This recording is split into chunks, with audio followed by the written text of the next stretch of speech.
Well, hello, and here we are again today with another episode of Women in Electronics podcast program. And I'm here today with somebody I really admire, and I'm so excited and honored that he's here today. Jeff Henderson, thank you for joining.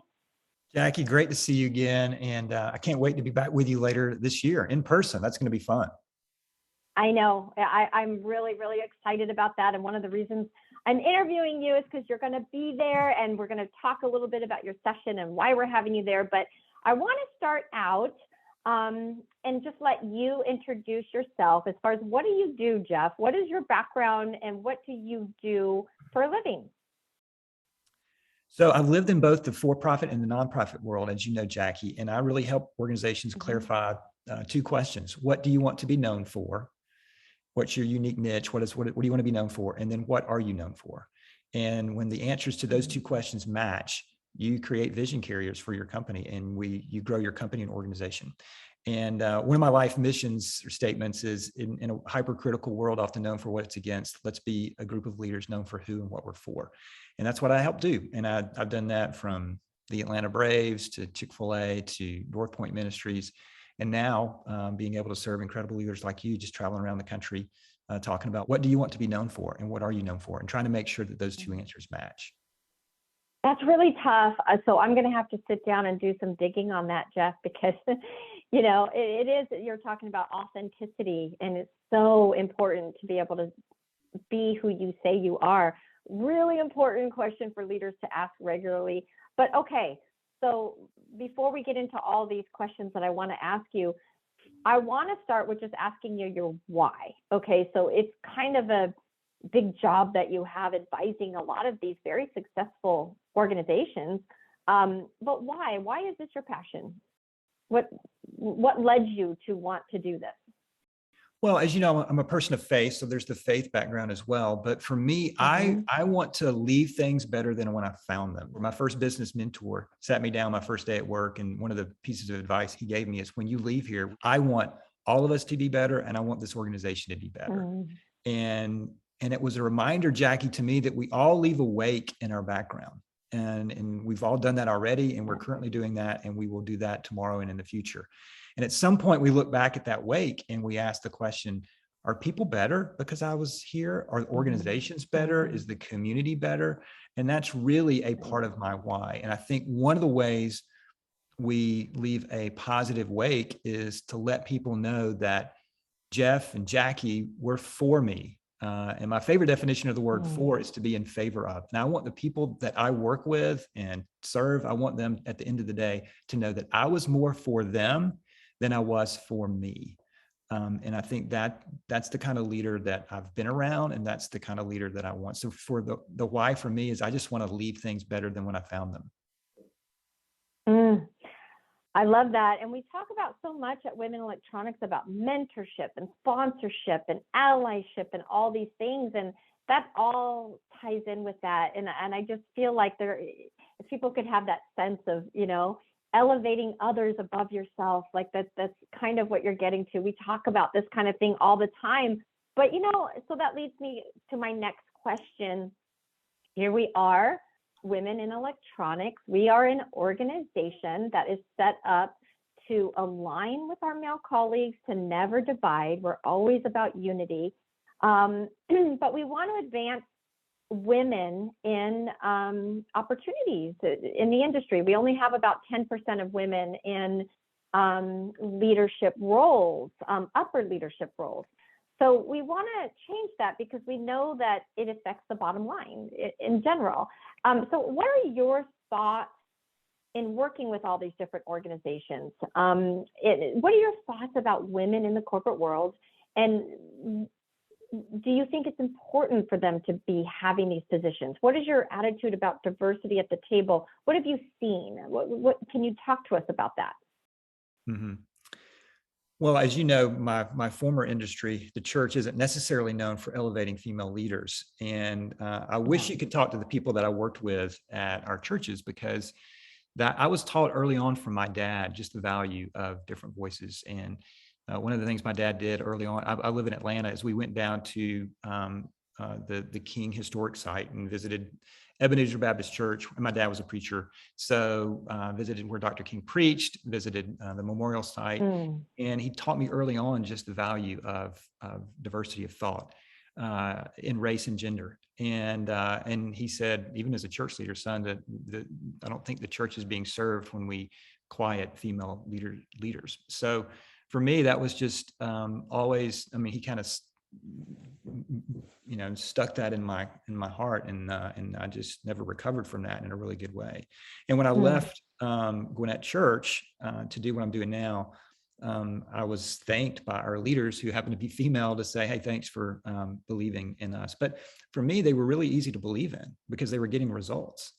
And if they're getting results, I want to fuel the momentum that leaders are getting. And these leaders just happen to be female. And I'm like, well, goodness, yeah, you're providing a different way to think and approach things, which is great, but you're getting results. And when a leader is getting results, doesn't matter their race or gender, I'm going to do everything I can to fuel that, because my stewardship responsibility as the leader of that church or that organization is to make sure it's thriving. And if I've got a leader that's helping push the ball down the field, I don't just do the organization a disservice, I do myself a disservice as the leader. Right. So the leaders that I was around that happened to be female, and they're incredible, I just wanted to fuel them and provide as many opportunities as I possibly could, because it was good for them, sure, and that excited me, and I was thrilled about that, but it was just better for the organization, and they made me a better leader. I love that, Jeff, because you're just saying that they were qualified. So you were putting them in positions that they really deserved. Now, do you feel that you've had resistance along the way in our industry, electronic component industry, for example? As I mentioned, 10% women in leadership positions. You're talking about something even less leadership, practically no women leaders in the church. So you had to have gotten resistance from other men saying, why are you doing this? And would you just give the whole results conversation? How did you personally overcome those barriers? Because I feel like a lot of men, maybe they won't want to put a woman in a position because it's maybe pressure. It's like, do you have to really fight for her to be in that position? Like, how does that look for you being a male, interacting with your male counterparts in that regard?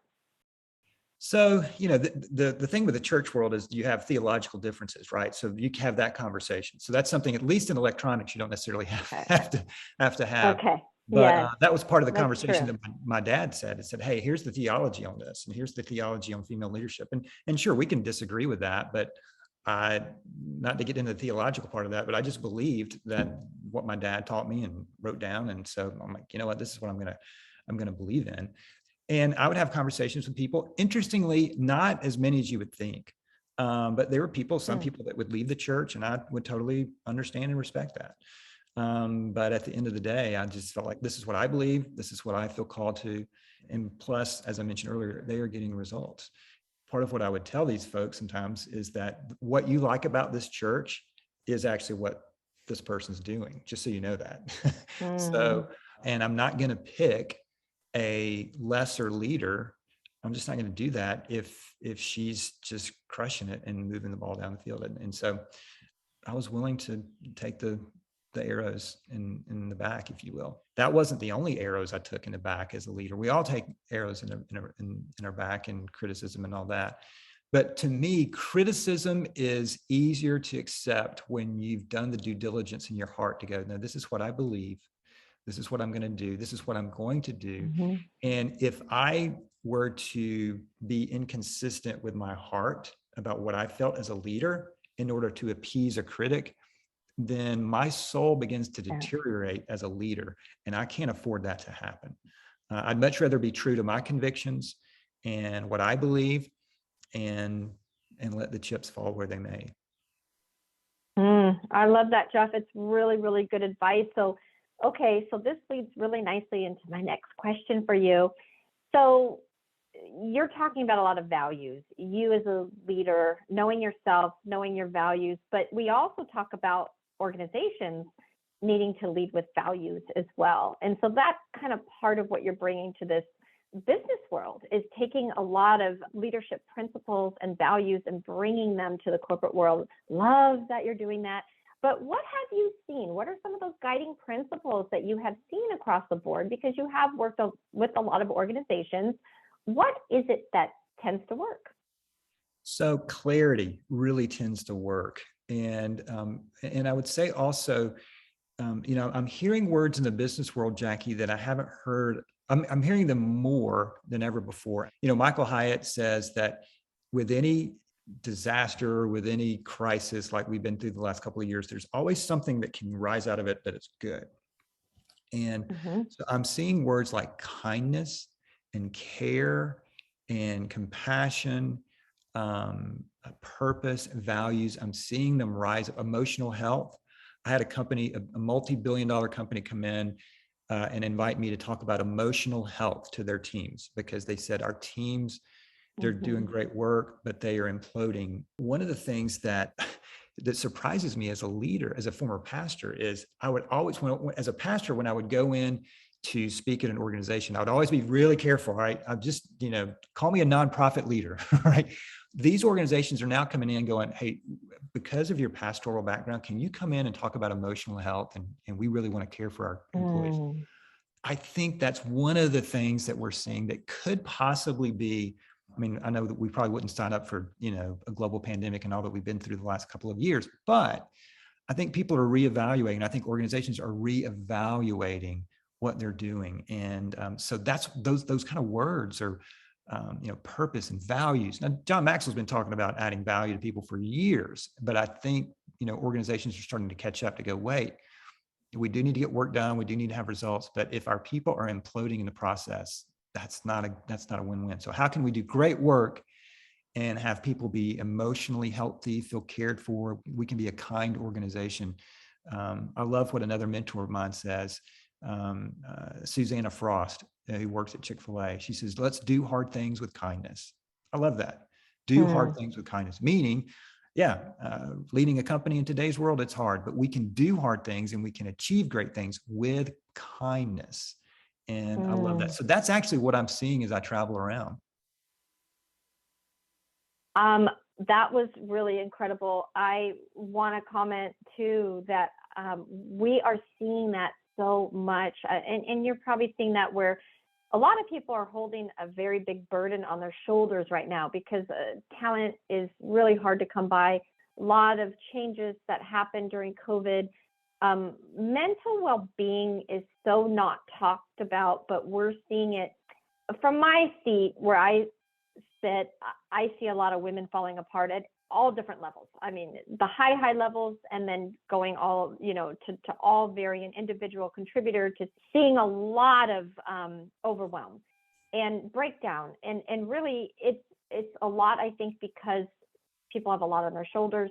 Maybe they're not advocating for themselves, or maybe they don't have a good life balance. I don't know, whatever it is, Jeff, but we are in a time for what you're doing to bring that meaning and purpose. Like, who wants to go to work every day anymore without feeling like they're serving a greater good, right? Yes. People are, you've heard of the Great Resignation or Resignation Nation, where people are just going, I think I'm just going to quit and do something else. And it's just millions and millions of people. And I think part of that is people have realized life is too short. If there's not purpose waiting for me at work, I'm going to go find something else to do. And Jackie, this is a huge issue for organizations going forward. We all know what a pandemic is, right? Pandemic is all people, but there's a sandsdemic coming, and sandsdemic means without people. And what that means is the U.S. Census in 2020 uncovered 3 big points. Number one, obviously, baby boomers are retiring. Number 2, a declining participation in the workforce, which is, I don't know how people do that, but they're just like, that's not going to work. And then number 3, a declining birth rate in America. So for the first time, there are more 80-year-olds than 2-year-olds. So if you fast track that 10 years from now, there is going to still be a lot of work, but there won't be as many people around to do the work. So if you have a terrible work culture, companies are just going to, people are just going to go, I can just go work over here because they need me. And this is why how you treat people, being for the team, is so important. It's one of the best ways that you show you're for the customer, by being for the team. So when an organization starts talking, we're going to talk about your emotional health. We want for you to thrive here. What's it like to work here? Those kind of questions. And another question I ask leaders, Jackie, is you should ask your team, what does it feel like to work here? And this makes leaders totally uncomfortable because you're talking about feelings and emotions and how does that translate to data. But I'm telling you, if you don't ask that question, everybody at work, virtual, in person, however that works for you, there's a feeling that they have when they come to work. If you don't know that as a leader, you're putting yourself at a disservice. And yeah, it's like, pulling up a rock and seeing all the squiggly things underneath. There's going to be some things that you discover that you might not like. But guess what? They're still there, whether you know them or not. So what's it feel like to work here has been such a helpful question for me to ask to understand, how is this person doing on my watch as a leader? And if I don't know that, then I do them a disservice, I do me a disservice, and I do the organization a disservice. Oh my gosh, that is pretty critical. And I've never asked that question, but I love that question. It's kind of scary. It's scary, but I also think that we all have to give ourselves a break, that growth is hard and painful, right? And anytime as a leader, you'll probably agree with this, that once you think you've arrived, you should just go home, because really it's so hard these days to be a leader, and it requires a lot of growth. And I would say the one thing that I'm seeing a lot of is the top leaders feeling like they don't have to develop, or feeling like they don't have to grow, or maybe I'll send this person to this thing and I'll send that person. Well, what about you? So it's the top leaders have to keep developing as well. Don't you think, Jeff? Absolutely. That's one of the many things I love about John Maxwell. I mean, John just turned 75 and he is passionate about getting better. Yeah. There's a mutual friend of mine, David Farmer, who I worked with at Chick-fil-A years ago. He's incredible. And he says, if you're the same person 90 days from now, you're falling behind. And when a leader says, I don't have to get better, I've arrived. Oh my goodness. I mean, I don't even know where to start with that, Jackie, but I would say this. There's denial. And then at the heart of that, though, is ego. And one of the best books I've read in recent years is Ego is the Enemy by Ryan Holiday. If you say and think, I'm going to send other people to the conference, but I don't need to go to the conference because I don't need to get better, just give it time. You're falling behind, and you'll wake up one day and look and go, wow, how did I fall? How did I get behind? And that's, again, the leaders that are thriving are the leaders that are growing. And you and I've talked about this before, discomfort is the price for growth. I mean, we can romance growth and make it look all wonderful. Growth is really hard. It's uncomfortable, but that's the price.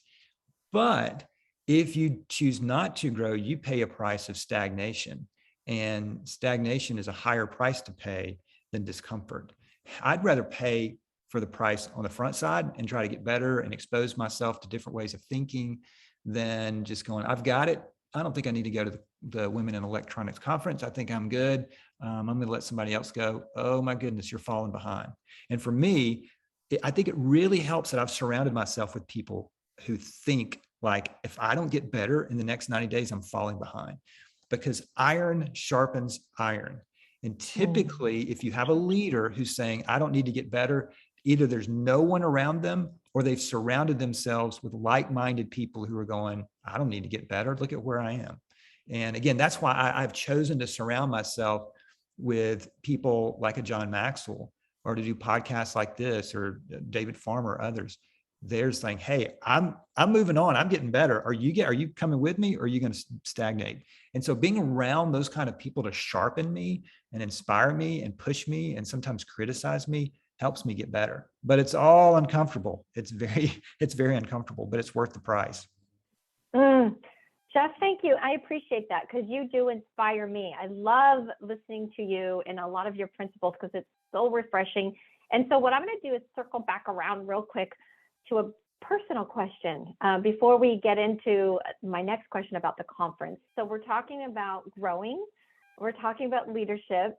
So what is it that has happened in your career that has pushed you forward? What is a story that is maybe a success story or a failure that you've learned from, that you've grown from, that is still here guiding you through a lot of these times now, that it was so impactful that you still think about that and remember that experience?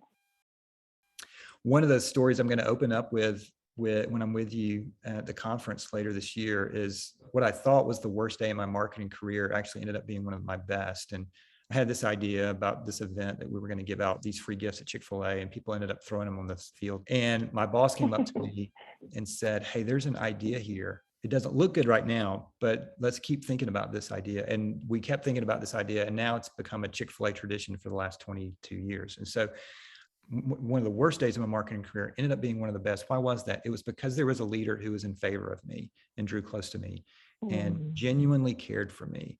Well, I know where that story came from. Everybody thinks it's a really cool success story. And by the way, that's what social media is. I mean, I'm all for social media, but social media is the highlight reel.